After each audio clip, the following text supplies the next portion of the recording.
Shalom, selamat pagi, selamat kita datang beribadah kepada Tuhan. Ibadah bukan hal yang biasa, tetapi ibadah lebih dari itu.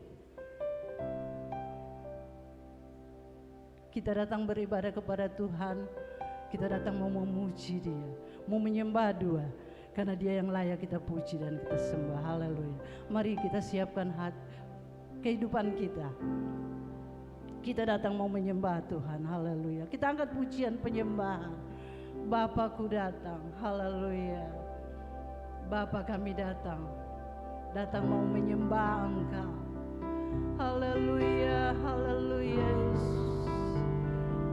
Haleluya, haleluya. Haleluya.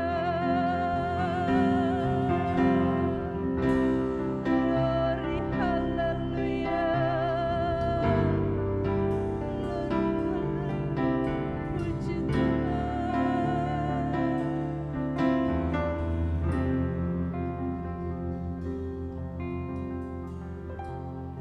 Bapakku datang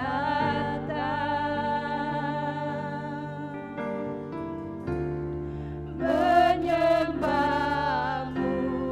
di sini. Ku percayakan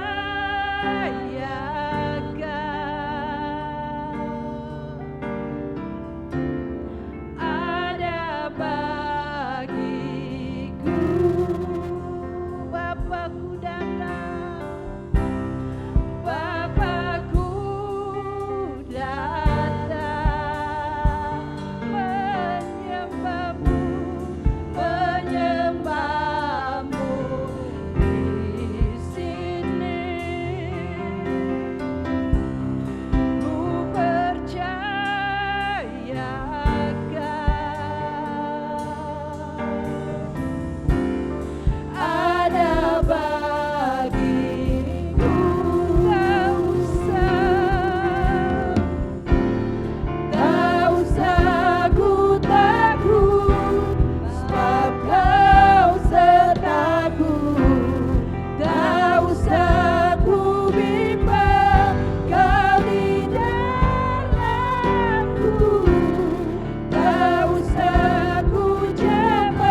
kasih Bapa. Engkau yang kami muliakan, kami agungkan Bapa. Kami jemaat-Mu apa yang ada pada pagi hari ini. Kami terkumpul di tempat ini ya Bapa. Kami mau merasakan kehadiran-Mu Bapa. Kami mau memuji-Mu Bapa. Kami mau merasakan hadirat-Mu Bapa. Tolong kami, ampuni kami Bapa.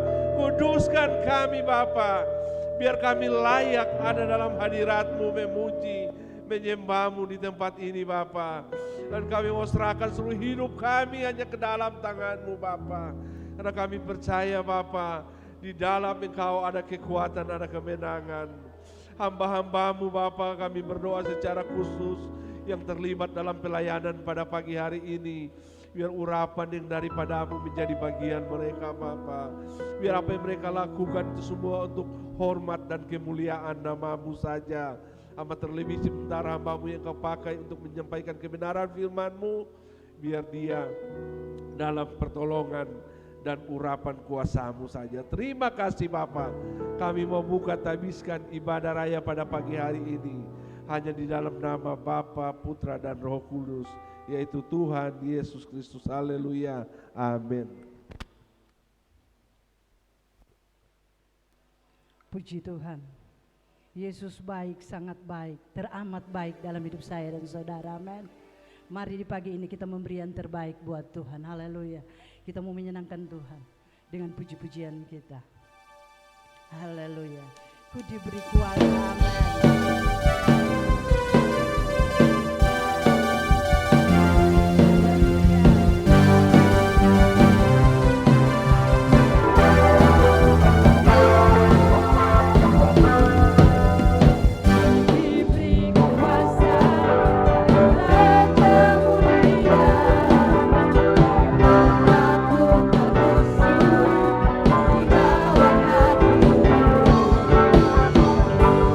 Pakai kuasa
dari pemenang. Amin. Puji Tuhan. Mari kita siapkan hati kita yang terbaik. Kita mau terima berkat di pagi ini lewat firman Tuhan yang akan kita dengarkan. Haleluya. Satu-satunya penyelamat dalam hidup kami hanyalah Engkau Tuhan. Engkau menyelamatkan kami dengan kasih-Mu yang tidak terukur Bapa. Haleluya, haleluya, haleluya. Tidak ada keselamatan dalam hidup kami tanpa pengorbanan-Mu Tuhan. Engkau rela berkorban di atas kayu salib karena kasih-Mu yang begitu besar dalam hidup kami. Salib adalah harga dan nilai hidup kami. Amin. Yesusku penyelamatku. Amin, amin. Haleluya, haleluya, haleluya. Haleluya, haleluya Yesus, haleluya.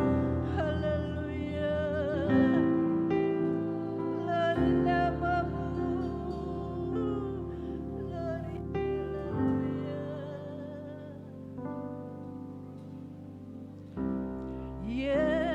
Yesusku penyelamatku, tiada yang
kami.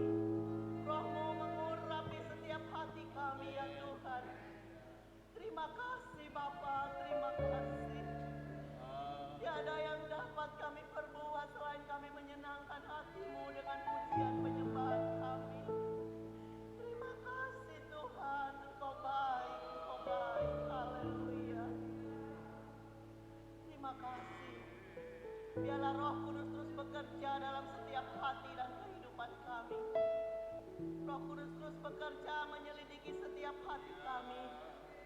Kami siapkan hati kami untuk taburan firman-Mu Tuhan. Bersabdalah bagi kami ya Tuhan. Selidiki setiap hati kami dengan firman-Mu Tuhan. Perbarui hati dan pikiran kami melalui firman-Mu. Haleluya Yesus. Urapan Allah bagi hamba-Mu yang telah Engkau persiapkan pada pagi hari ini Tuhan. Biarlah Tuhan Roh-Mu bekerja seturut dengan kehendak-Mu ya Bapa. Sebab Engkau yang mengenal setiap hati kami Tuhan. Pribadi lepas pribadi. Setiap pergumulan yang ada di pagi hari ini Tuhan. Setiap beban berat yang terjadi dalam setiap kehidupan umat-umat-Mu. Biarlah Tuhan Engkau bekerja melalui firman-Mu. Agar kami dikuatkan, kami dipulihkan, kami disembuhkan dari segala sakit penyakit. Terima kasih ya Tuhan, kami diberi kemenangan di dalam Engkau. Biarlah Tuhan luruskan kehidupan kami melalui jalan-jalan-Mu ya Tuhan. Firman-Mu meneguhkan setiap kehidupan kami. Urapi hati kami Tuhan. Biarlah firman-Mu boleh bekerja dan kami boleh mengerti seturut dengan firman-Mu ya Bapa. Urapan Allah terus tinggal bagi kami semua. Sucikan, kuduskan setiap pikiran kami Tuhan, yang seringkali mengganggu di saat firman-Mu ditaburkan. Biarlah semuanya dilepaskan dengan kuasa darah-Mu Tuhan, agar hati kami, pikiran kami dan segenap hidup kami boleh bebas menerima firman-Mu. Lembutkan hati kami Tuhan, lembutkan hati kami, agar firman-Mu tertanam di dalam kehidupan kami dan bertumbuh berbuah-buah untuk hormat kemuliaan nama-Mu. Terima kasih ya Tuhan, kami sambut firman-Mu dengan mengucap syukur di dalam nama Tuhan Yesus Kristus. Haleluya, amin.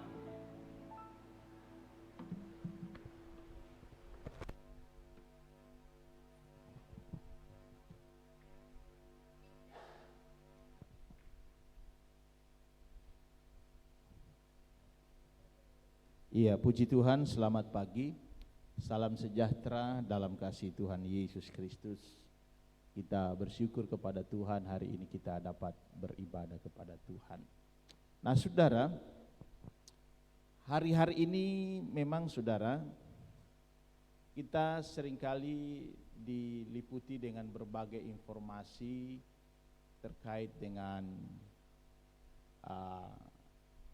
kebenaran firman Tuhan, bagaimana orang mau mengeluarkan statement, karena memang hari-hari ini banyak sekali orang yang sepertinya membangun atau menciptakan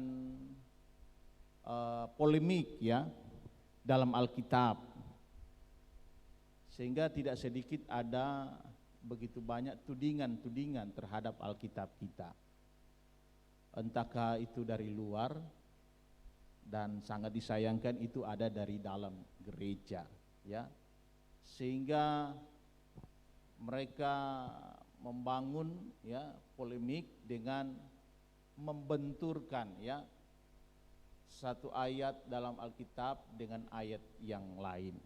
Sebenarnya sebagai gereja Tuhan, kita tidak perlu mempolemikan atau mempersoalkan Alkitab, karena kita meyakini bahwa Alkitab itu adalah firman Tuhan. Dia hadir dalam bentuk buku Alkitab, dia hadir dalam bentuk aplikasi Alkitab. Nah, jadi sangat disayangkan apalagi gereja mempolemikan Alkitab kita yang isinya adalah sabda firman Tuhan. Karena memang saya kalau mengamati ya, Ada orang yang salah melihat Alkitab. Sepertinya dalam Alkitab ini ada dua kelompok hukum atau ada dua kelompok firman atau kebenaran yang berbeda. Mereka melihat ada kelompoknya hukum di Perjanjian Lama, ada kelompoknya di Perjanjian Baru. Tapi sebenarnya tidak demikian ya. Dalam Alkitab itu hanya ada satu hukum atau satu kebenaran atau firman ya, yang terdapat di dalam Alkitab, dan itu ada tertulis mulai dari kitab Kejadian sampai Wahyu. Tidak ada ayat satu dengan ayat yang lain itu bertentangan, tidak ada. Padahal kalau melihat ya, kalau beberapa waktu lalu ya, sebenarnya saya dipercayakan di sekolah kitab mengajar bibliologi ya, yaitu ilmu pengetahuan terkait dengan Alkitab. Alkitab itu ditulis dalam kurun waktu ribuan tahun. Tapi dari dengan masa yang berbeda antara penulisan di Perjanjian Lama dengan Perjanjian Baru itu tidak. Ya, itulah kehebatan Allah kita lewat pekerjaan marifat Roh Kudus, itu tidak saling membentur. Padahal waktu penulisan itu sangat berbeda jauh. Kalau kita lihat saja penulisan dalam Perjanjian Lama antara kitab Taurat ya, kitab Musa itu, 5 kitab Taurat itu, dengan penulisan kitab-kitab para nabi, hakim-hakim, raja, itu punya jangka waktu yang berbeda, yang ratusan tahun. Tapi tidak ada saling membenturkan. Cuma inilah, memang saya menyadari inilah akhir zaman. Sehingga banyak orang yang mempolemikan ayat-ayat dalam Alkitab, karena memang kita sadari saudara bahwa Alkitab kita ini sebagian besar berisi mengenai kehidupan bangsa Israel. Itu harus kita akui. Baik itu Perjanjian Lama maupun Perjanjian Baru. Seperti saya katakan ya, Perjanjian Baru itu semua ditujukan mayoritas itu ke orang-orang Yahudi. Ya. Kalaupun ada rasul-rasul yang mengadakan penginjilan, hanya satu rasul yang mengadakan penginjilan ya, dia go public, keluar dari bangsa Israel atau orang Yahudi, yaitu Paulus ya, yang mengadakan penginjilan ke daerah Asia Kecil ya, yang sekarang disebut negara Turki, dulu itu disebut Asia Kecil. Cuma Paulus yang melayani asing juga, mereka pergi ke daerah Asia, mayoritas jemaat yang dikunjungi itu adalah orang-orang Yahudi. Jadi memang inilah Alkitab kita berisi kehidupan orang Yahudi. Tapi kita lihat ya, sekalipun ini berisi catatan sejarah dari satu bangsa, itu bangsa Israel, tapi dengan keadaan bangsa Israel yang tegar tengkuk ini, kebenaran ini teruji, hukum ini teruji, firman ini teruji dengan sikap yang tidak baik yang ditunjukkan oleh bangsa ini. Ya, contoh saya sudah sampaikan lalu ya. Akhirnya Yesus mengangkat satu kebenaran di dalam Matius 5 ya. Kalau hukum bilang jangan membunuh, tapi karena sikap yang tidak baik dalam memperlakukan dan melakukan hukum Taurat atau firman itu ya tidak seperti yang diharapkan oleh Allah, maka Yesus munculkan satu ya, teruji itu kebenaran ya. Itu salah satu contoh dari sebagian banyak kasus firman yang disalahartikan oleh bangsa Yahudi ya. Dibilang jangan membunuh, tapi Yesus bilang marah saja itu sudah masuk dalam pelanggaran. Membenci saja itu sudah masuk dalam kategori pelanggaran terhadap hukum Taurat, pelanggaran terhadap firman.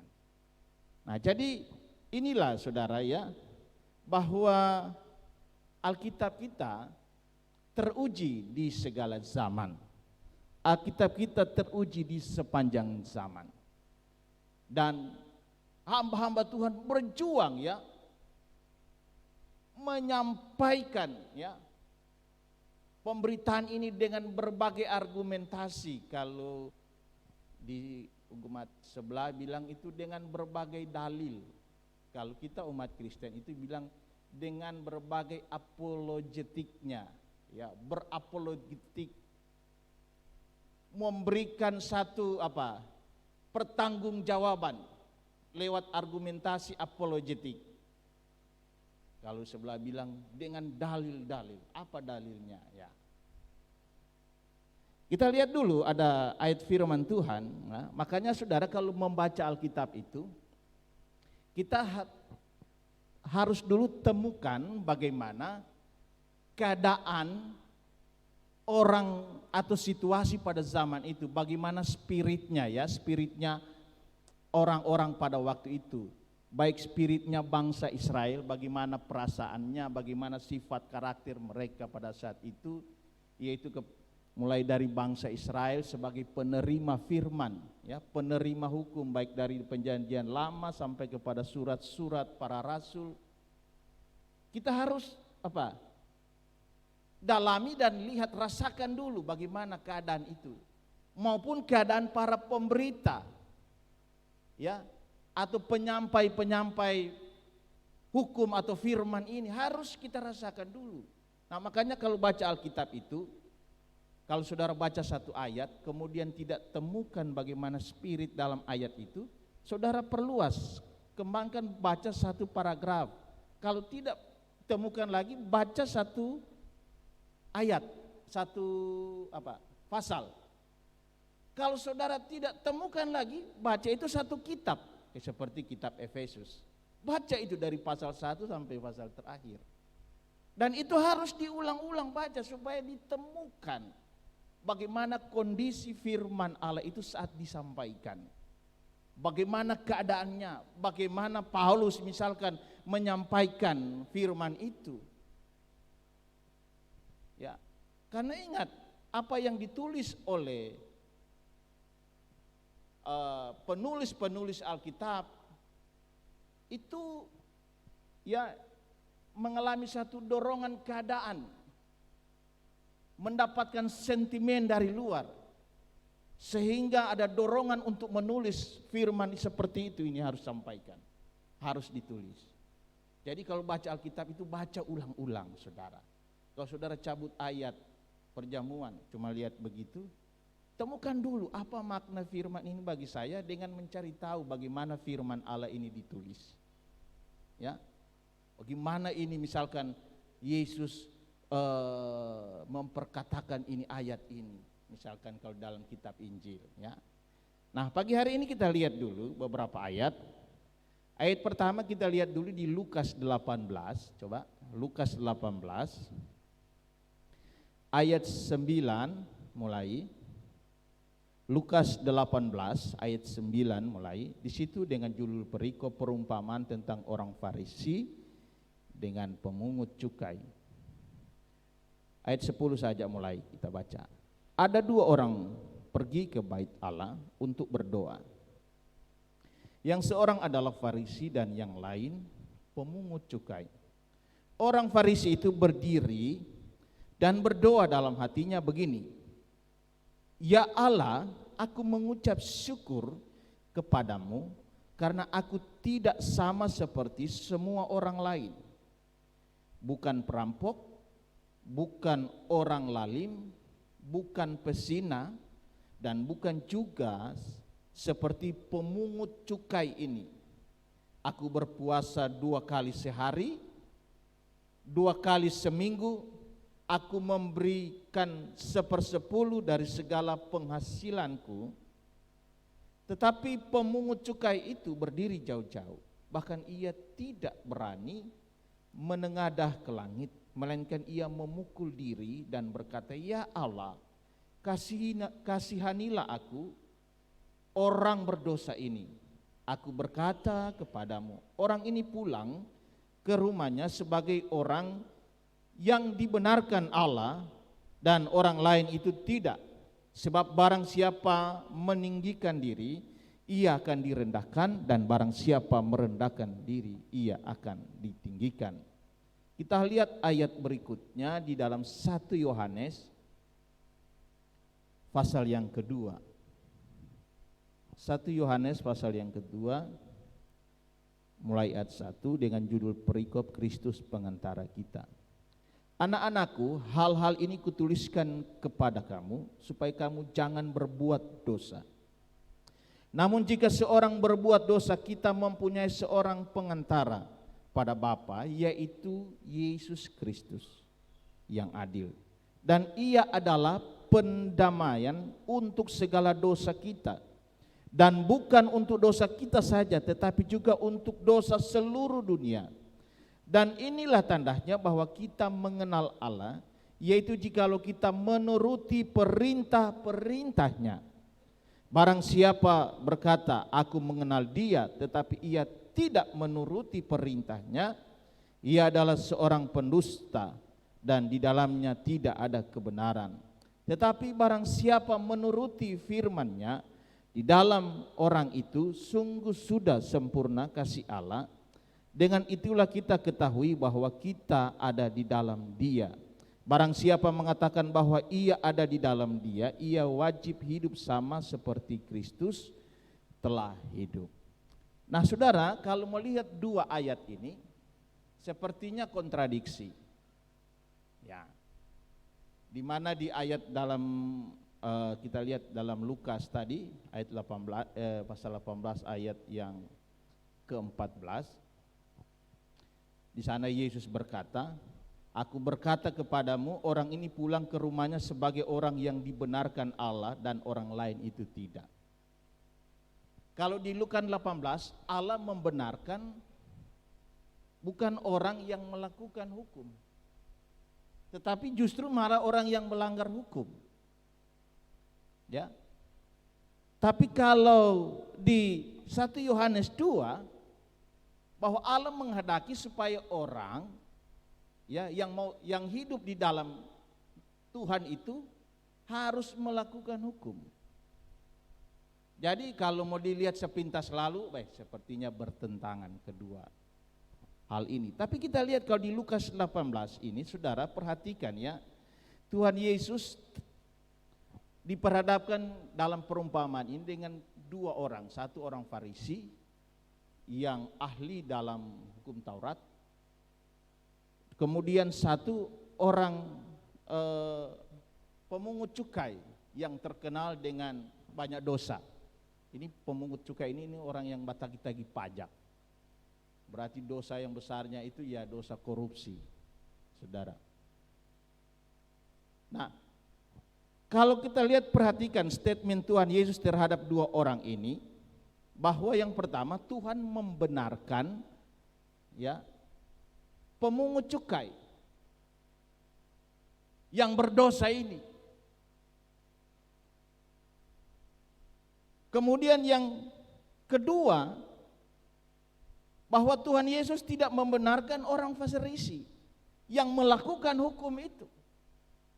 Tapi kalau saudara cermati dengan baik bahwa Tuhan Yesus memberi penilaian ya, bukan melihat pada alasan mereka untuk datang pada Tuhan.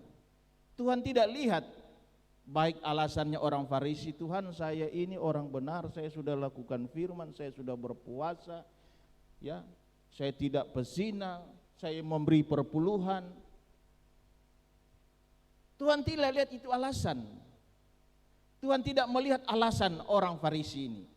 Dan juga Tuhan tidak melihat alasan pemungut cukai, Tuhan saya ini orang berdosa. Banyak dosa saya Tuhan saya lakukan. Kalau mungkin dijelaskan lebih detail dosa apa, dia mungkin ya kalau pemungut cukai, saya banyak korupsi, pancuri ini uang.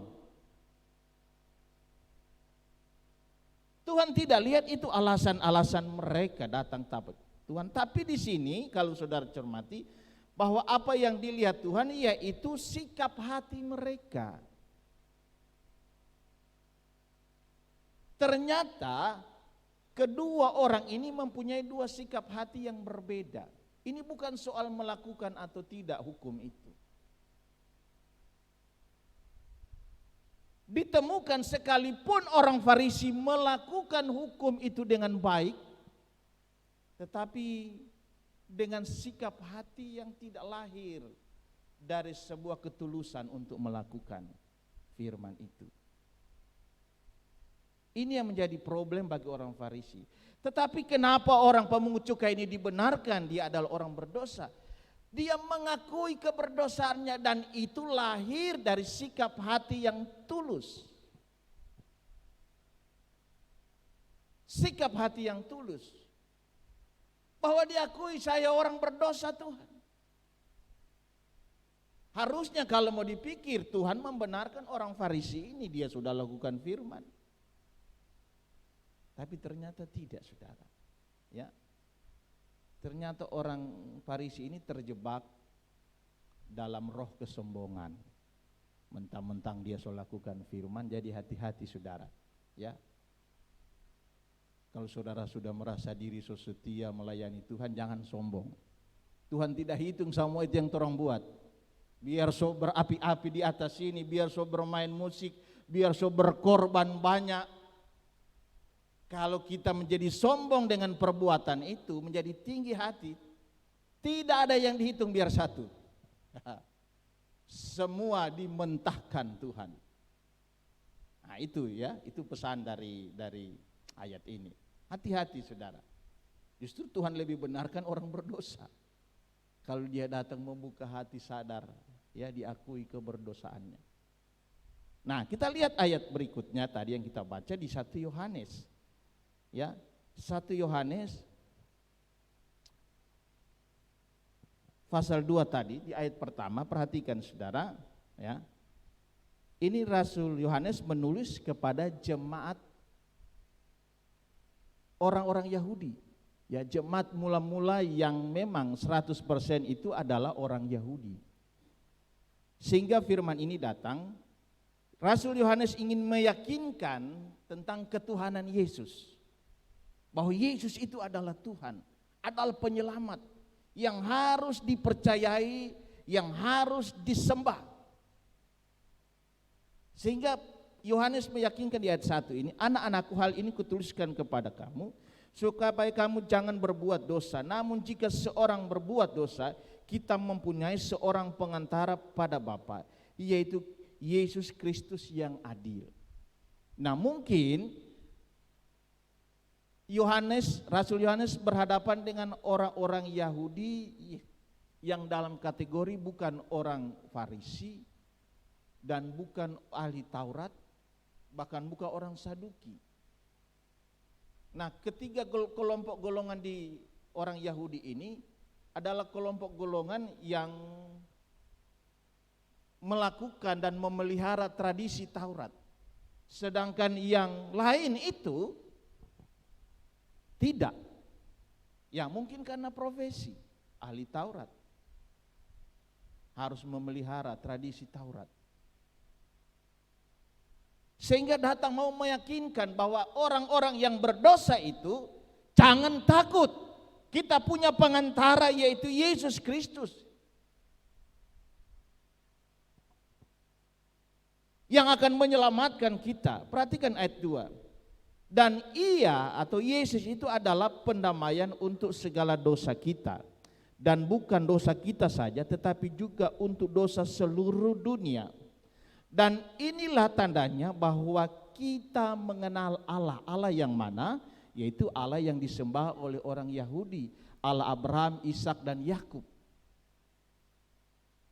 Ya, jadi Rasul Yohanes mulai masuk ke keyakinan Allah mereka. Karena mereka sebenarnya tidak mau percaya kepada Yesus sebagai Mesias. Tapi di sini Rasul Yohanes bergumul dan berjuang mau meyakinkan Yesus itu. Sama dengan kita ya, mau meyakinkan Yesus kepada orang lain. Kita berjuang, bergumul bagaimana supaya mereka percaya. Dan satu-satunya cara Rasul Yohanes dia masuk kepada keyakinan dari orang Yahudi ini. Dia bilang dan inilah tanda bahwa kita mengenal Allah. Allah yang dipercayai itu Allah Ishak, Abraham. Ya, Abraham, Ishak dan Yakub. Dan perhatikan, yaitu kalau kita ayat 3 menuruti perintah-perintahnya. Perintah yang mana ini? Yaitu hukum Taurat tadi, yang adalah firman yang datang dan dipercayakan kepada bangsa Israel, yang dimana Musa terima dalam bentuk 2 loh batu.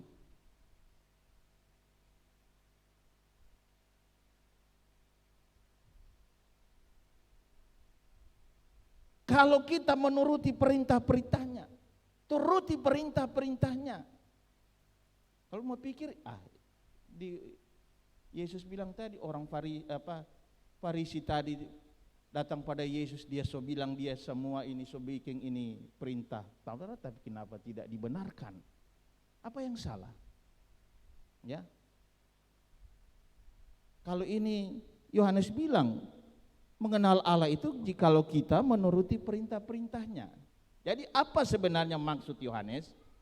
Nah, ayat 4, barang siapa berkata, aku mengenal dia, yaitu Allah, Abraham, Ishak dan Yakub, tetapi ia tidak menuruti perintahnya, yaitu hukum tadi yang saya katakan, hukum Taurat yang datang kepada bangsa Israel, ia adalah seorang pendusta dan di dalamnya tidak ada kebenaran. Nah, mulai nampak orang Farisi melakukan, ya, hukum tadi kok tidak dibenarkan, tapi ini, ya. Jadi kita akan menemukan ini tidak saling bertentangan, ya. Ayat 5, tetapi barang siapa menuruti firman-Nya, yaitu hukum yang dipercayakan kepada bangsa ini, di dalam orang itu sungguh sudah sempurna kasih Allah. Dengan itulah kita ketahui bahwa kita ada di dalam Dia, yaitu Allah, Abraham, Ishak dan Yakub. Tidak menunjuk kepada Yesus ini.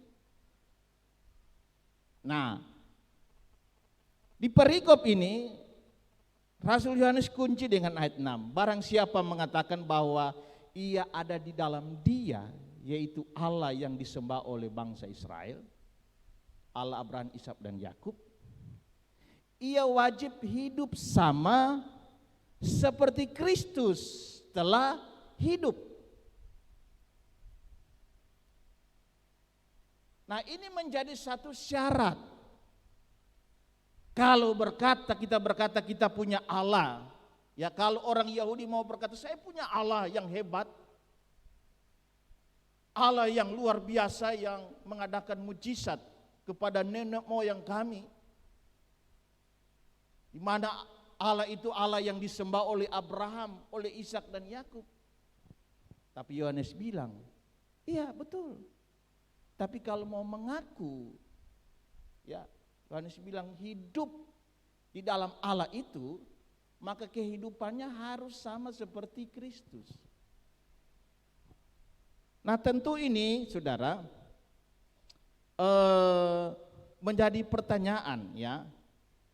Kalau Yohanes bilang harus hidup sama seperti Kristus, bagaimana sebenarnya Yesus itu hidup? Saya cepat saja, di dalam Roma 8 ayat 3 sampai 4.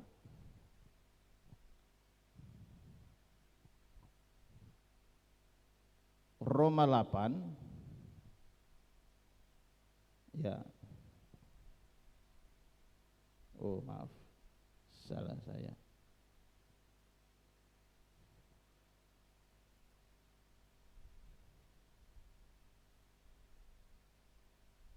Tunggu saya cari dulu ya.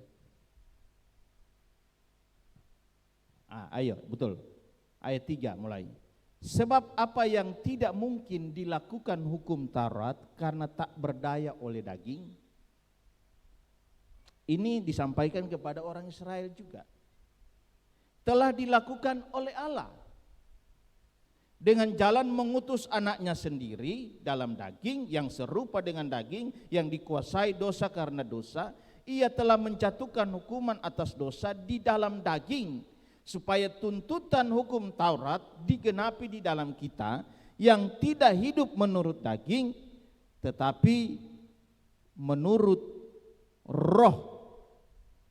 Jadi yang menjadi pertanyaan, bagaimana sebenarnya kehidupan Yesus, bagaimana Yesus hidup itu seperti apa? Kalau Yohanes bilang Ya, barang siapa mengatakan bahwa ia ada di dalam Dia, ia wajib hidup sama seperti Kristus. Nah, bagaimana kehidupan Kristus itu? Nah, kalau kita lihat begini ya, bahwa Yesus itu diutus menjadi manusia yang sama seperti kita. Sama persis, tidak ada beda. Dia punya juga keterbatasan. Dia punya kelemahan. Kehidupan Yesus selama dia menjadi manusia, dia memang benar-benar tunduk di bawah hukum Taurat. Dia tidak mentang-mentang dia Yesus, anak Allah yang diutus, kemudian dia tidak mau tunduk di bawah hukum, tidak. Tapi Yesus tunduk. Jadi yang menjadi kunci Yesus dapat melakukan hukum Taurat, yaitu Yesus mengalahkan naluri keberdosaan manusia. Karena Paulus bilang tadi, sebab apa yang tidak mungkin dilakukan hukum Taurat karena tak berdaya oleh daging. Artinya bahwa hukum Taurat itu tidak bisa menolong kita yang berdosa. Karena kita ini hukum Taurat itu tidak bisa melenyapkan naluri kita yang berdosa. Kita punya naluri, keinginan, tetapi seluruh keinginan kita itu semuanya dosa. Ya, semuanya dosa. Nah, sehingga bagaimana caranya supaya naluri ini bisa dikalahkan? Kecenderungan-kecenderungan kita dengan segala keinginan-keinginan kita manusia ini yang berdosa ini bisa dikalahkan, maka satu-satunya cara yaitu Allah itu harus menjadi manusia yang sama seperti kita, yaitu lewat Yesus. Dia hadir dengan segala kelemahan kita, dengan naluri-naluri keberdosaan, dengan segala keterbatasan. Sehingga dibilang tadi, Yesus yang tidak berdosa, yang dia adalah Allah, dijadikannya berdosa karena kita, demi kita. Jadi demi kita dia harus sama seperti kita. Dia harus hadir dalam wujud seperti kita. Karena kecenderungan berbuat dosa yang ada pada manusia itu melekat sekali, ya. Yang Paulus bilang di dalam Galatia 5 itu keinginan daging. Nah, dengan kehadiran Yesus maka kecenderungan berbuat dosa yang tidak dapat diatasi oleh hukum Taurat, perhatikan, bukan hukum Taurat lemah, bukan ya. Jangan dulu saudara ambil kesimpulan hukum Taurat lemah, tidak bisa mengalahkan naluri manusia yang berdosa ini. Tapi Yesus bisa mengalahkan, ya. Dengan kehadirannya sebagai manusia, dia berhasil mengalahkan, ya, segala naluri keberdosaan, sehingga seluruh tuntutan hukum Taurat dikerjakan oleh Yesus dengan sempurna. Apa yang Yesus tidak kerjakan selama dia hidup jadi manusia? Dibaptis, dia dibaptis. Ya. Dia kerjakan semua hukum Taurat dengan baik.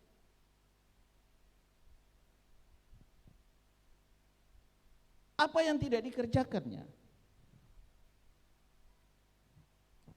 Jadi Yesus melakukan ini supaya tuntutan hukum Taurat itu terpenuhi di dalam kehidupan anak-anak Tuhan, yaitu orang yang percaya kepada Yesus oleh iman.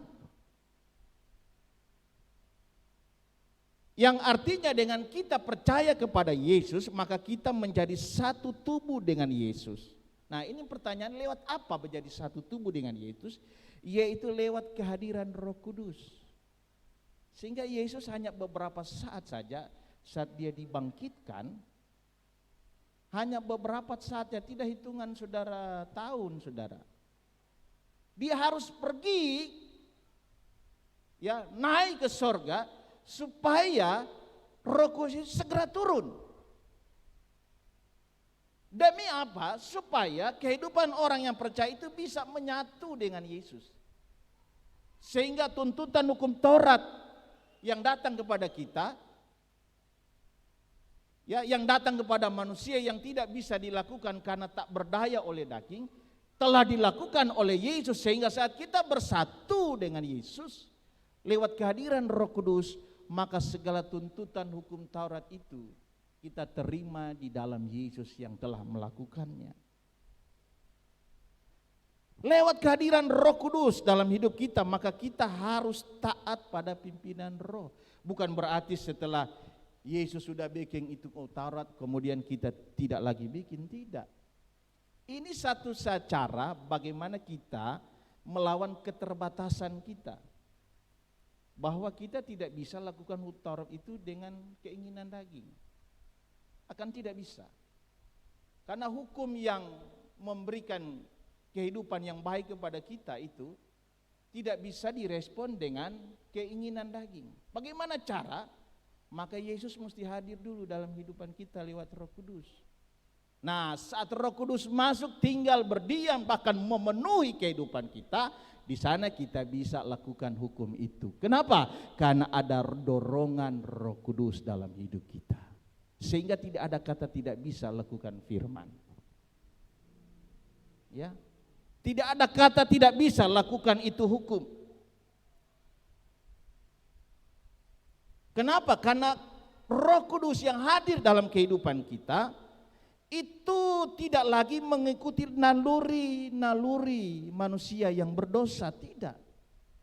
Karena keinginan roh itu berlawanan dengan keinginan daging. Tapi pada perintah hukum Taurat yang mengajarkan cara hidup yang benar, lewat hadirnya Roh Kudus kita bisa lakukan. Jadi alasan mengapa Rasul Yohanes bilang, barang siapa mengatakan bahwa ia ada di dalam dia, ia wajib hidup sama seperti Kristus, itu caranya dulu harus terima Roh Kudus. Nah, tidak bisa saudara dengan keinginan dagingmu mau tiru-tiru kehidupannya Yesus, tidak bisa.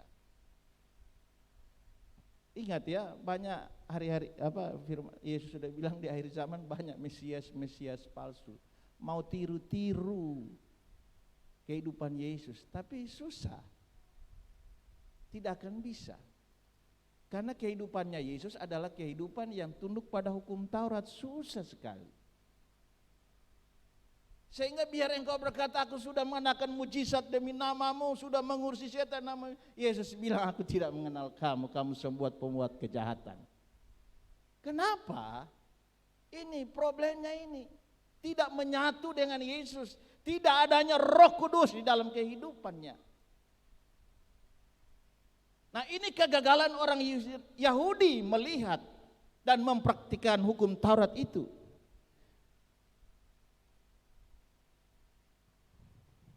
Jadi terlihat bahwa kita melakukan perintah kalau memang kita menyatu dengan Kristus lewat kehadiran Roh Kudus. Di sini terlihat bahwa kita melakukan perintah hukum Taurat itu sifatnya bukan lagi seperti orang Farisi tadi yang datang pada Yesus, saya sudah lakukan ini, saya sudah bayar perpuluhan, saya sudah berpuasa. Ya, berbeda. Kalau orang Farisi ini lakukan, kenapa? Dengan keinginan daging. Dia tidak menyatu dengan Yesus. Tidak adanya Roh Kudus tinggal diam di dalam hidupnya.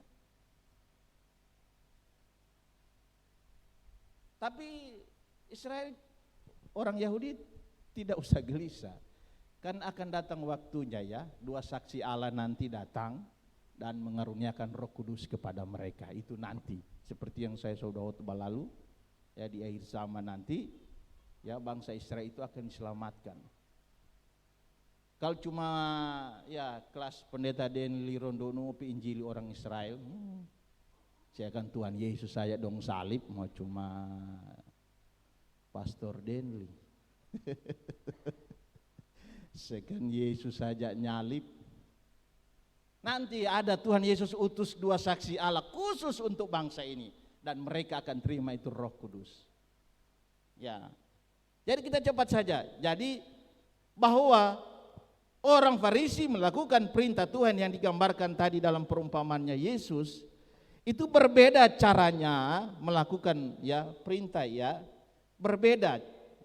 Jadi kalau orang Farisi lakukan hukum Taurat bukan membuat mereka menjadi benar, malah justru membuat mereka semakin menjadi berdosa.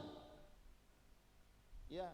Semakin mereka bilang mereka sudah lakukan, semakin nampak dosa mereka.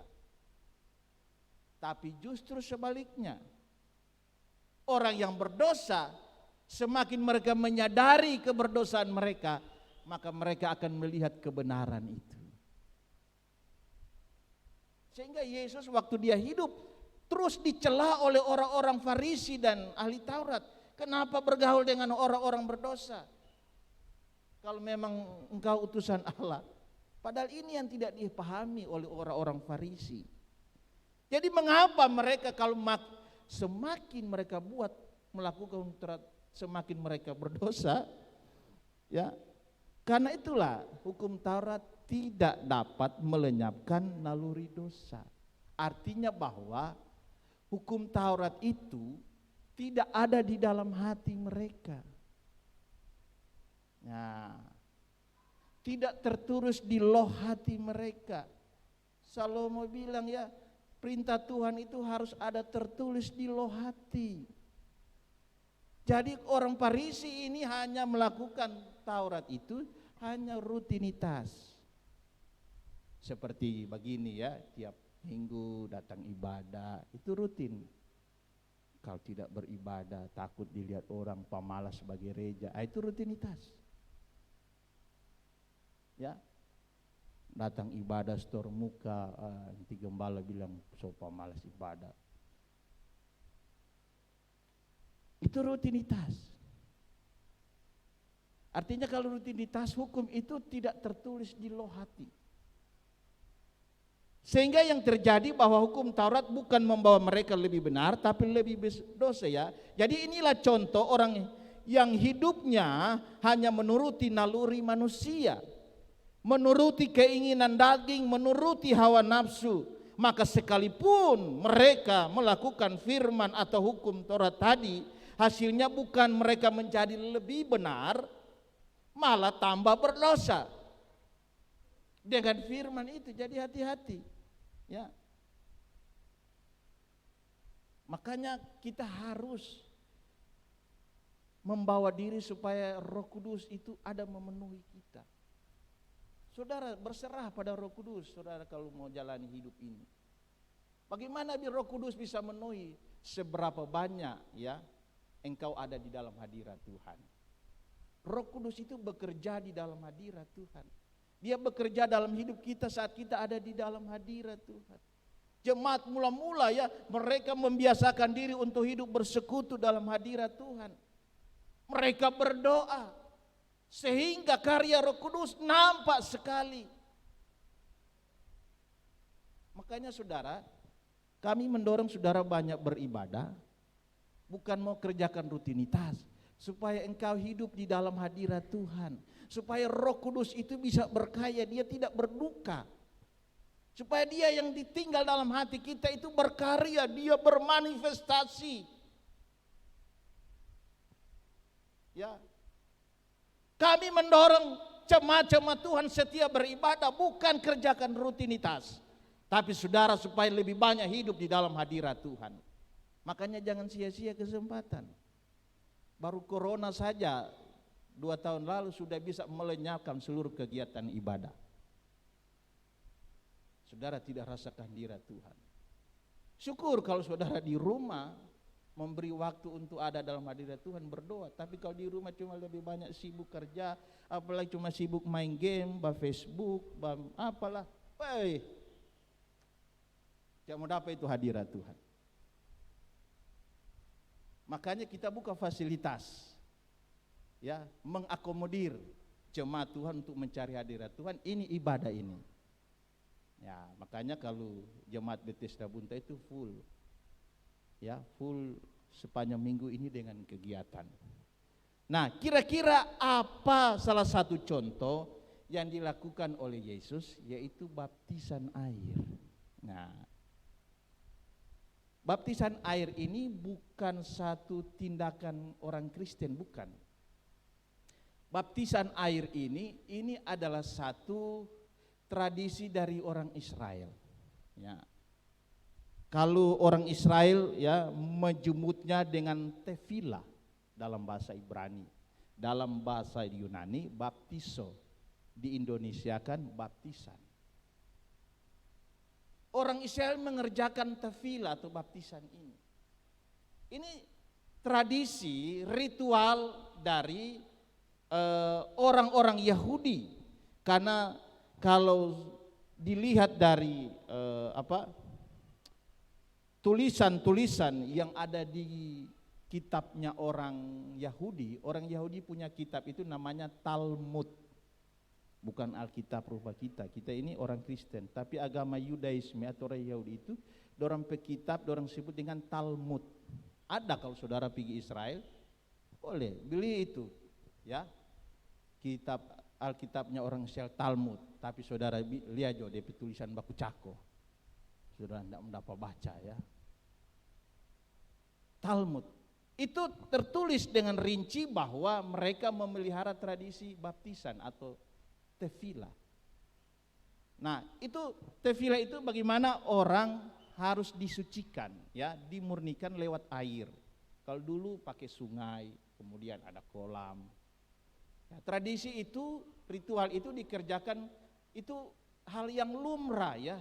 Seperti orang Israel kalau mau beribadah, mau masuk ke mau mempersembahkan korban bakaran, mereka harus baptis dulu, penyucian, ya. Pembersihan diri, ya. Orang imam-imam kalau mau masuk ke kemah suci atau bait Allah, mereka harus tefillah dulu, baptis dulu, supaya bersih.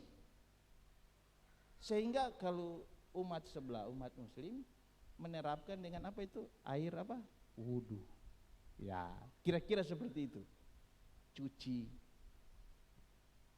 muka, telinga, seperti itu. Ya, atau mandilah gitu. Kira-kira datang sini tadi pagi ada yang mandi? Kalau orang Israel kalau datang koncek mandi tidak layak, tidak dibaptis itu. Nah, jadi begini. Sekarang Yesus kerjakan baptisan. Yesus membuka tabir bahwa baptisan itu seperti apa yang Rasul Petrus katakan begini dalam 1 Petrus pasal 3 ayat 21. Rasul Petrus pasal 3 ayat 21 di sana dikatakan begini, ya.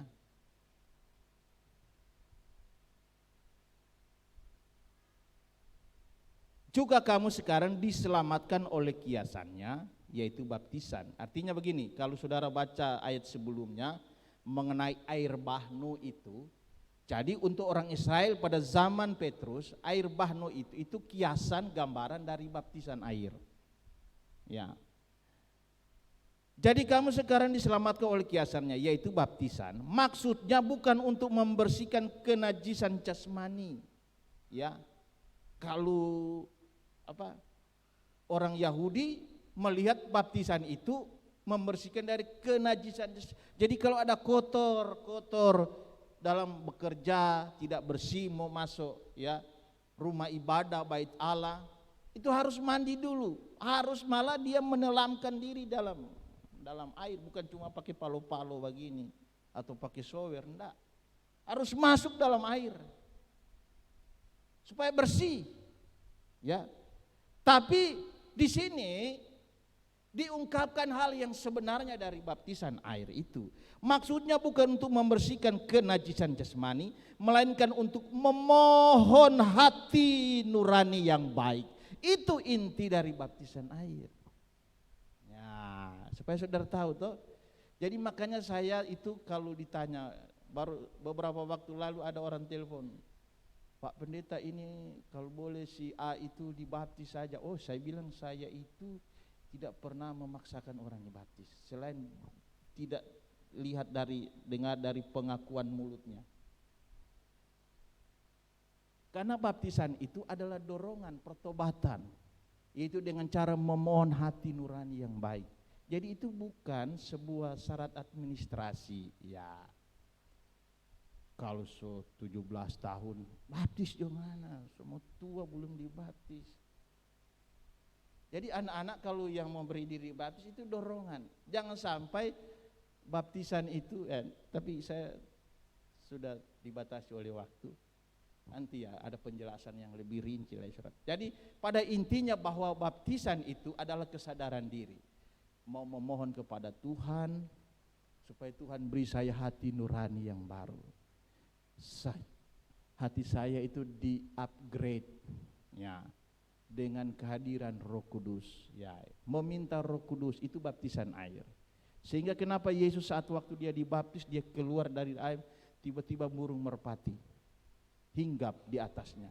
Burung merpati itu selalu dilambangkan dengan kehadiran Roh Kudus. Jadi kalau saat kita mau memberi dibaptis itu sama dengan kita memohon supaya Roh Kudus ada tinggal di dalam hati kami, di hati saya. Sehingga hati saya dulu yang kotor, yang najis, sekarang dimurnikan ya, dirubah kembali, dipulihkan dengan hati yang baru. Nah, oleh sebab itu lihat lewat pelajaran kita pada siang hari ini ya, untuk membekali pengetahuan kita, saya yakin ini bisa menjadi berkat bagi saudara. Nah, hari ini saudara ada 2 kekasih yang memberi diri untuk dibaptis. Dan saya mengundang nanti sebentar untuk bisa berlutut di depan. Ya, saya akan berdoa untuk kedua jiwa ini yang memberi diri dibaptis. Ya, puji Tuhan. Mari pemain musik, haleluya, kita angkat satu pujian kepada Tuhan. Haleluya, haleluya. Jadi yang akan dibaptis hari ini yaitu saudara Andre ya, dan ada remaja Ayu ya, yang hari ini mau memberi diri dibaptis. Haleluya. Kita angkat pujian dari singers. Perhatikan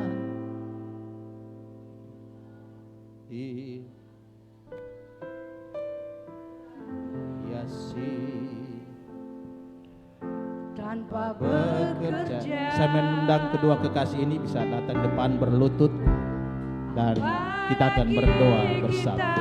Mari. Orang percaya Tuhan pelihara, Tuhan cukupkan. Ya, bisa berlutut di depan. Perhatikan burung-burung di udara. Tuhan tanpa bekerja. Haleluya. Apalagi kita kurang kesayangannya, Tuhan pelihara, Tuhan sediakan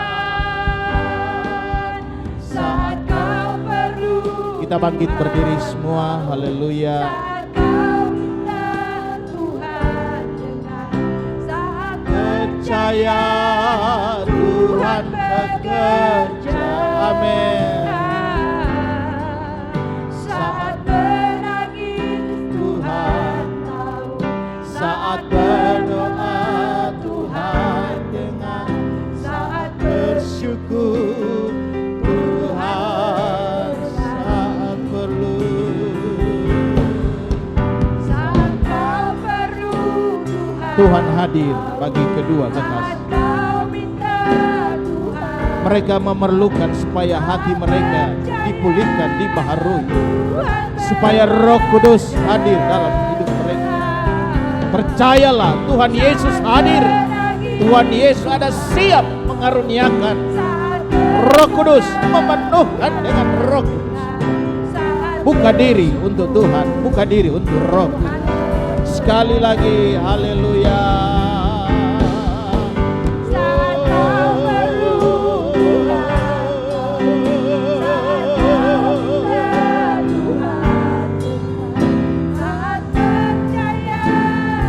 Tuhan bekerja. saat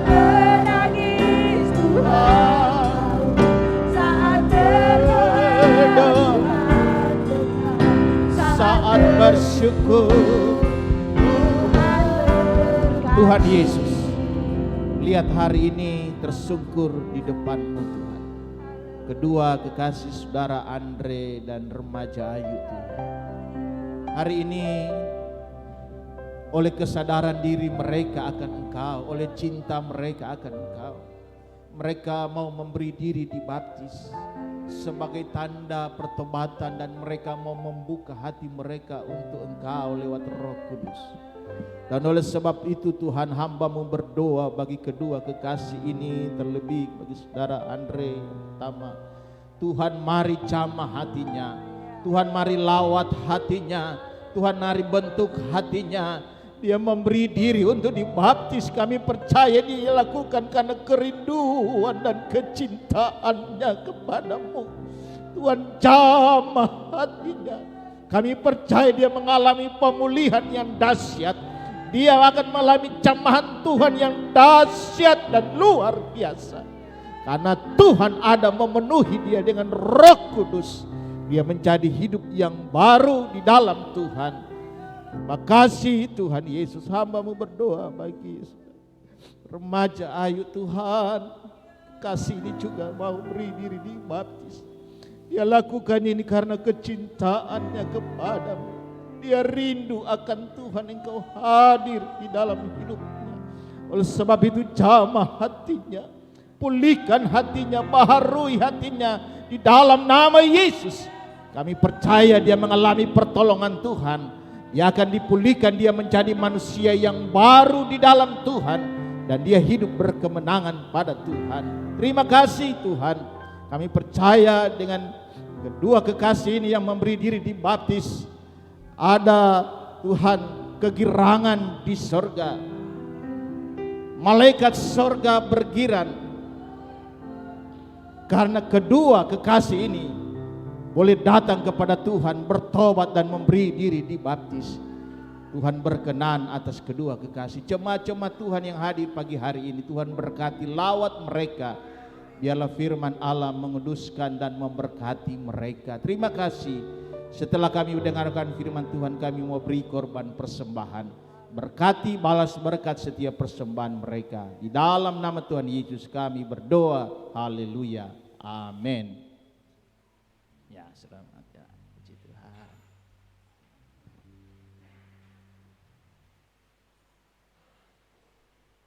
Ya, kita akan memberi korban persembahan. Kita angkat pujian dari singers.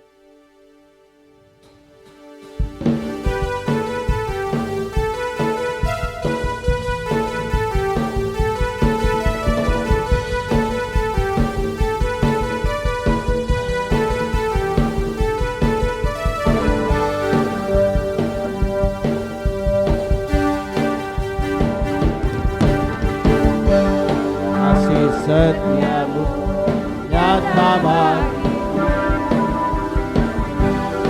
iman kembali bagiku, alasanku dari segalanya, anugerahnya besar bagiku, diberkati. Amin, haleluya. Alasanku untuk menyatakan aku diberkati,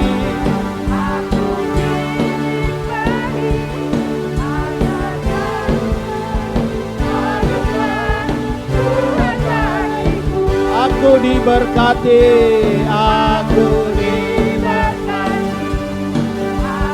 dilimpahi, alasanku untuk menyediakan, aku diberkati, aku dilimpahi, semua anugerah Tuhan bagiku.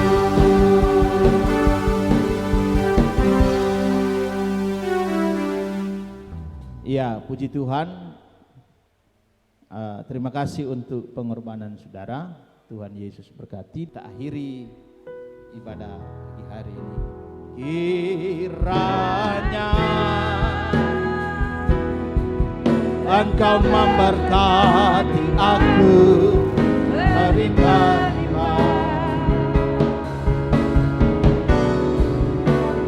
dan memperluas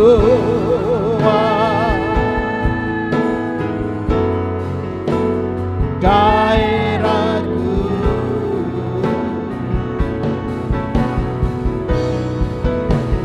dan kiranya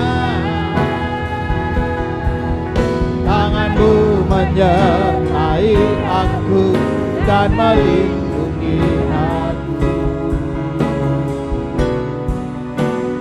daripada malapetaka, sehingga kesakitan tidak menimpa. Terima kasih Tuhan, Engkau baik. Hari ini kami dapat beribadah kepadamu. Lihatlah kesetiaan jemaat Tuhan, itu datang berdoa, datang beribadah, menyembah Tuhan, memuliakan Tuhan, menikmati hadirat Tuhan. Kami percaya Tuhan menilai kesetiaan mereka, dan terus tambahkan roh kesetiaan dalam hidup mereka. Mereka semakin cinta akan hadirat Tuhan. Berkati jemaat-jemaat Tuhan di sepanjang minggu ini, dalam rumah tangga, usaha, pekerjaan mereka. Kami yakin berkat besar mengalir dalam kehidupan jemaat Bethesda Bunta. Anugerahkan mereka kesehatan, kekuatan. Jika ada sakit penyakit, Tuhan jamah sembuhkan di dalam nama Yesus. Tapi masalah, persoalan, pergumulan, Tuhan menyelesaikan seluruh kegiatan pelayanan ibadah kami di minggu ini. Tuhan turut campur tangan, menolong dan memberkati. Sebentar kami akan mengadakan baptisan air. Biarlah ada dalam pertolongan dan campur tangan Tuhan. Umat-umat Tuhan akan kembali. Kami percaya mereka dalam pertolongan Tuhan, dan kami bersyukur, kami berdoa, kami mendapatkan bantuan alat musik dari Provinsi Sulawesi Tengah lewat Bapak Suryanto. Tuhan, Engkau tilik, Engkau kembalikan berkat bagi pemerintah kami, bagi Bapak Suryanto yang telah berjuang untuk pengadaan alat musik ini. Engkau terus berkati mereka dengan limpah, mereka menjadi alat dan sarana Tuhan dalam pelayanan. Dan kami berdoa bagi alat ini, kami tabiskan biarlah ini dapat mempermuliakan nama Tuhan, dan kami bersyukur untuk semuanya itu. Terima kasih Tuhan, ini doa kami, dan mari kita angkat tangan, kita terima berkat Tuhan. Kekasihku jemaat Tuhan sekalian, marilah kita pulang dengan membawa berkat, damai dan sejahtera dari Allah Bapa, cinta dan kasih sayang dari Tuhan Yesus Kristus, persekutuan Allah Roh Kudus, terlebih kebenaran firman Tuhan tinggal terpelihara dalam kehidupan kita semua, mulai saat ini sampai selama-lamanya. Tuhan Yesus datang kali yang kedua. Rahmat heran